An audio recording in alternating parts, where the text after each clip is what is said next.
Daniel, Faith in the Fire Act 2. The King's Dream. The palace of Babylon glittered with splendor. Marble floors shone under the torchlight, golden images lined the halls, and servants moved quickly to attend the king's every word.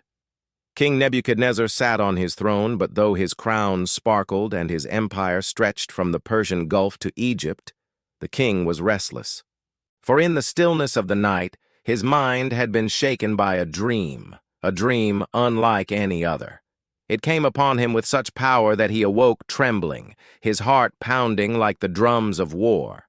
But by morning, the details of the dream had slipped away like sand between his fingers, leaving only fear in his heart. Determined to uncover its meaning, Nebuchadnezzar summoned all the wise men of Babylon, magicians, enchanters, sorcerers, and astrologers. They entered the great hall, bowing low before the throne. The king's voice thundered, "I have had a dream that troubles me, and I must know what it means." The astrologers, clad in flowing robes, stepped forward. "O king, live forever," they said. "Tell your servants the dream, and we will interpret it." But Nebuchadnezzar's eyes burned with suspicion. "No, you will tell me the dream itself, and then its interpretation. If you do not, I will have you cut in pieces, and your houses will be made ruins. But if you declare the dream and its meaning, you will receive gifts, honor, and great reward." Fear rippled through the court. The wise men whispered among themselves. Finally, one spoke. "No man on earth can do what the king asks. Only the gods could reveal such a mystery, and they do not live among men." Nebuchadnezzar's face darkened with rage. His pride would not allow such defiance. He ordered all the wise men of Babylon to be executed. The decree spread swiftly. Soldiers gathered to carry it out, and among those marked for death were Daniel, Hananiah, Mishael, and Azariah, for they too served among the king's counselors. When Arioch, the commander of the guard, came to seize them, Daniel spoke with wisdom and tact. "Why has the king issued such a harsh decree?" he asked. Arioch explained the matter. Daniel, his heart steady with faith, requested an audience with the king. Boldly he entered the royal presence and said, "O king, grant me time, and I will reveal the dream and its interpretation." Nebuchadnezzar, perhaps intrigued by Daniel's confidence, agreed. That night, Daniel returned to his friends. With urgency in his voice, he said, "Let us plead for mercy from the God of heaven, that he might reveal this mystery and spare our lives." Together they knelt in prayer. In the silence of the night, while the world slept, Daniel lifted his soul to God. And then the answer came. A vision appeared to Daniel in the night, and the dream of the king unfolded before his eyes with perfect clarity. Overwhelmed with awe, Daniel fell to his knees and praised the Lord. "Blessed be the name of God forever and ever. Wisdom and power are his. He changes times and seasons. He sets up kings and deposes them. He gives wisdom to the wise and knowledge to the discerning. He reveals deep and hidden things. He knows what lies in darkness, and light dwells with him.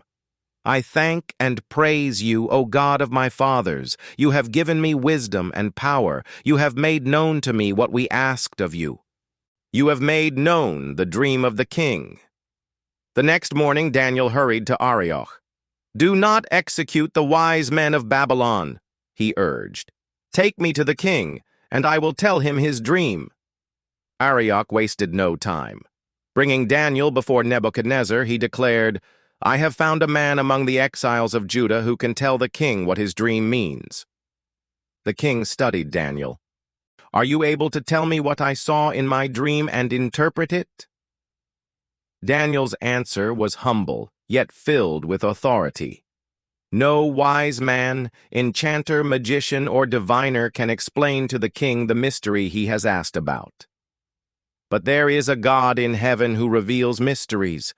He has shown King Nebuchadnezzar what will happen in days to come. The court fell silent as Daniel continued. "O king, in your dream you looked, and before you stood a great statue, enormous and dazzling, awesome in appearance. The head of the statue was of pure gold, its chest and arms of silver, its belly and thighs of bronze, its legs of iron, and its feet partly of iron and partly of clay. While you were watching, a rock was cut out, but not by human hands. It struck the statue on its feet of iron and clay and smashed them. Then the iron, the clay, the bronze, the silver, and the gold were broken to pieces and became like chaff on a threshing floor in summer. The wind swept them away without leaving a trace, but the rock that struck the statue became a huge mountain and filled the whole earth." Gasps filled the hall. The king's eyes widened. Yes, this was the dream. Every detail, every image revealed exactly as it had come to him. Daniel pressed on. "This was the dream, and now we will interpret it to the king. You, O king, are the head of gold. The God of heaven has given you dominion and power and might and glory. After you, another kingdom will arise, inferior to yours. Next, a third kingdom, one of bronze, will rule over the whole earth. Finally, a fourth kingdom, strong as iron, will crush and break all the others. But the feet and toes, partly of iron and partly of clay, show it will be a divided kingdom, partly strong and partly brittle. In the time of those kings, the God of heaven will set up a kingdom that will never be destroyed. It will crush all those kingdoms and bring them to an end, but it will itself endure forever. The rock cut without hands that became a mountain. This is that eternal kingdom." Daniel's voice rang out with conviction. "The great God has shown the king what will take place in the future. The dream is true, and its interpretation is trustworthy." Nebuchadnezzar rose from his throne and fell prostrate before Daniel. The greatest king of the world bowed before a captive of Judah, not because of Daniel, but because of Daniel's God. "The God of Daniel is the God of gods," the king declared, "and the Lord of kings, a revealer of mysteries." Then he lavished gifts upon Daniel, made him ruler over the province of Babylon, and placed him as chief over all the wise men. At Daniel's request, his 3 friends, Hananiah, Mishael, and Azariah, were also given positions of authority. From the courts of Jerusalem to the throne of Babylon, Daniel had risen, not by ambition or cunning, but by faithfulness to the God who reveals mysteries.